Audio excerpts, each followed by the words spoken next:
Hello super Indians, मेरा नाम है प्रशांत और स्वागत है आप सबका सुपर सैटरडे के एपिसोड नंबर 98 में। और इस वीक मार्वल, डीसी और बॉलीवुड से भी कई सारे न्यूज़ हैं, तो उन्हें जानने के लिए वीडियो एंड तक ज़रूर देखना। तो बिना किसी देरी के चलिए शुरू करते हैं। तो हर बार की तरह इस बार भी हम शुरू करेंगे मार्वल के अपडेट से।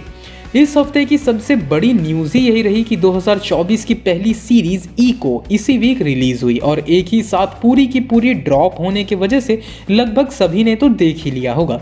तो इसके छोटे से रिव्यू के तौर पर हम यही कहेंगे कि इको सीरीज को मैं मोस्टली डिसेंट कहूँगा, ना ही अच्छी या ना ही बुरी, ये बस डिसेंट थी। मार्वल को कुछ फ्रेश चाहिए था और वो मिला। इको में कुछ कुछ चीज़ें ऐसी दिखी जो आपको इंटरेस्टिंग लग सकती है, बट कुछ भी ऐसे सीट के एज पर ला देने जैसा नहीं था। शो आपको एक वजह से अच्छी लग भी जाएगी, क्योंकि अब हम सब मार्वल से कुछ भी उम्मीद करना छोड़ ही दिए हैं। वहीं इको की एंडिंग डेयरडेविल बॉर्न अगेन के लिए किंगपिन के कैरेक्टर को सेटअप भी कर दी है कि वो इलेक्शन लड़ेगा और मेयर बनेगा, यानी अब अपना गुंडा भाव जो है वो पॉलिटिक्स में कूदेगा। इंडिया जैसा लग रहा है। खैर कोई बात नहीं, आगे बढ़ते हैं। जिसके वजह से अब बॉर्न अगेन का प्लॉट एक्चुअली इंटरेस्टिंग सा बन गया है। वैसे अगर हम इको के रेटिंग की बात करें देन इसे ऑडियंस स्कोरिंग अच्छी ही मिली है। तो अगर आप सब ने भी इको देख ली है तो कमेंट्स में अपने ओपिनियंस ज़रूर बताना। हमारी अगली अपडेट व्हाट इफ से है। तो व्हाट इफ के हेड राइटर AC ब्रैडली, जो कि व्हाट इफ सीजन 1 और 2 दोनों के हेड राइटर और एग्जीक्यूटिव प्रोड्यूसर रह चुके हैं, उन्होंने अब मार्वल स्टूडियोज छोड़ दिया है। हाँ जी, अब उन्होंने ऐसा इसलिए किया क्योंकि उनका कहना है कि अब वो दूसरे तरह के प्रोजेक्ट्स में अपना टाइम इन्वेस्ट करना चाहते हैं। वैसे मैं आपको बता दूं कि AC ब्रैडली जो है, उन्होंने व्हाट इफ के 9 एपिसोड्स और मिस मार्वल के 2 एपिसोड्स भी लिखे हैं। तो ऐसा नहीं कि किसी अनबन की वजह से उन्होंने छोड़ा है, उन्हें बस अब अपने करियर में कुछ और एक्सप्लोर करना है। तो अपना टाई जो है उन्होंने मार्वल के साथ तोड़ दिया, यानी रिश्ते अच्छे ही तरह खत्म हुए। बट अब जब मार्वल्स की बात हुई ही है तो अगली अपडेट भी देख ही लेते हैं, जो कि दी मार्वल्स के डिजिटल रिलीज से रिलेटेड है। तो दी मार्वल्स के डिजिटल रिलीज की डेट आ चुकी है और वो है 16 जनवरी। अब इस दिन ये एप्पल TV, Amazon इन सब पे रिलीज होगी। डिज्नी प्लस पे दी मार्वल्स कब रिलीज होगी इसका ऑफिशियल डेट अभी भी नहीं बताया गया है।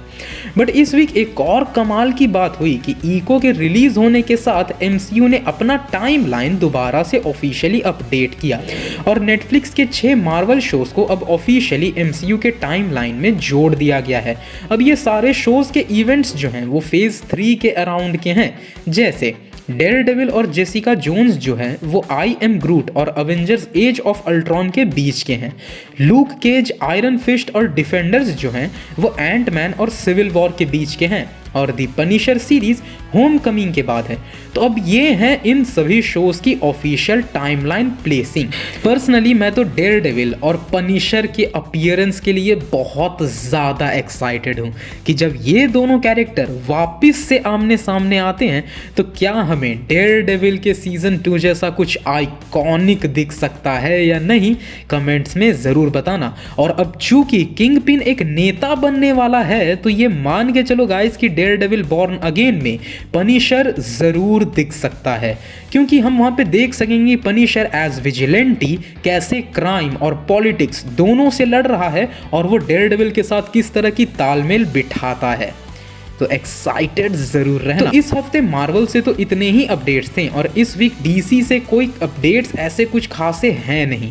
और अब डीसी के बफर टाइम का असर दिखने लगा है, जहां पे अब जो ये गैप आ चुका है कि DC EU और DCU के बीच का जो ये बफर गैप है, ये है उसका असर गाइस, कि हफ्ते में एक भी अपडेट नहीं था और ये आगे आने वाले कुछ टाइम तक भी ऐसा ही बना रहेगा, जहां पे DC से कोई खोज खबर नहीं रहेगी और ना ही कोई कंटेंट आने वाला है। तो लेट्स होप कि नया DCU अच्छा कमबैक दिलवा दे DC को। बट इन्हीं सब के साथ हम चलते हैं कुछ मेजर हॉलीवुड अपडेट्स की तरफ। तो सबसे पहली अपडेट है कि टॉप गन फ्रेंचाइजी की अगली मूवी पर काम शुरू हो चुका है। मैवरिक के राइटर एरन क्रूगर, हाँ काफ़ी जाना पहचाना सा नाम है अटैक ऑन टाइटन से। तो एरन क्रूगर ने स्क्रिप्टिंग शुरू कर दी है और मैवरिक के डायरेक्टर को इस बार भी लाने की खबर सामने आ रही है। तो देखा जाए तो टॉप गन मैवरिक का जो सक्सेस रहा था वो पैरामाउंट स्टूडियोज को ये मोटिवेट किया होगा कि भाई हम टॉम क्रूज के साथ आगे इस फ्रेंचाइजी को कंटिन्यू कर सकते हैं। बट चूंकि टॉम क्रूज अभी मिशन इम्पॉसिबल के 8वें मूवी के प्रोडक्शन में लगे हुए हैं, तो मैवरिक का ये अगला पार्ट जो है उसका काम तो 2025 के बाद से ही शुरू होगा। बट एटलीस्ट ये दिखा रही है कि टॉम क्रूज का आज भी डिमांड बना हुआ है। अगली अपडेट है कि सालों बाद स्टार ट्रेक फ्रेंचाइजी के एक नए प्रोजेक्ट पर काम शुरू हो चुका है और इसके लिए टोबी हेनिस को एज डायरेक्टर लाया जा रहा है, जिन्होंने स्टार वॉर्स की एंडोर सीरीज डायरेक्ट करी थी। प्लॉट के बारे में ये बताया जा रहा है कि इस मूवी की कहानी 2009 वाले स्टार ट्रेक मूवी से दशकों पहले की होगी। बट यार सवाल तो मेरा यही है कि क्या हमें स्टार ट्रेक मूवी की ज़रूरत थी भी या नहीं। वैसे अगर तुम सबने स्टार ट्रेक फ्रेंचाइजी को फॉलो किया है गाइस तो इस पे अपना ओपिनियन ज़रूर बताना। नाउ अगली अपडेट है गॉडजिला एंड कॉन्ग से, जो कि अब प्रीपोन हो चुकी है। हाँ जी, पहले ये मूवी अप्रैल में आने वाली थी पर अब ये मूवी 29 मार्च को रिलीज होगी और ये एक नई मूवी है हमारे वही मॉन्स्टर वर्स का, जो कि गॉडजिला वर्सेस कॉन्ग के बाद के इवेंट को फॉलो करेगा और उसी स्टोरी लाइन को कंटिन्यू करने वाला है। तो ये थे हमारे कुछ मेजर हॉलीवुड अपडेट्स। तो अब बारी है हमारे वीकली देसी सेगमेंट का, यानी सुपर सिनेवार का। तो सबसे पहली इस वीक की अपडेट जो कि काफ़ी बड़ी अपडेट है वो है कल की 2898 AD से, और इससे ये आया है कि इसकी एक नई पोस्टर रिलीज की गई है जो आप सब अपने स्क्रीन्स पर देख सकते हो। अब इसी के साथ कल्कि के रिलीज डेट को भी अनाउंस कर दिया गया है जो है 9 मई 2024, यानी इसी साल के मई में हम सब कल्कि को देख पाएंगे। बट पर्सनली इस पोस्टर पे प्रभास का फेशियल एक्सप्रेशन काफ़ी अजीब सा है। ऐसा लग रहा है कि प्रभास को अचानक से सेट पे बुला के हाथ में एक भाला पकड़ा दिया गया और बोला गया कि भाई तू पोज कर दे। प्रभास ऐसे शॉक्ड लग रहे हैं कि यार मेरे साथ क्या ही हो रहा है।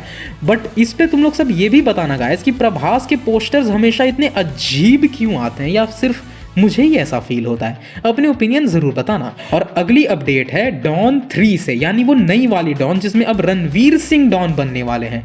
तो इस मूवी के विलन शायद से इमरान हाशमी हो सकते हैं। हाँ जी, क्योंकि इस वीक जो है इमरान हाशमी फरहान अख्तर के स्टूडियो के बाहर स्पॉट किए गए थे।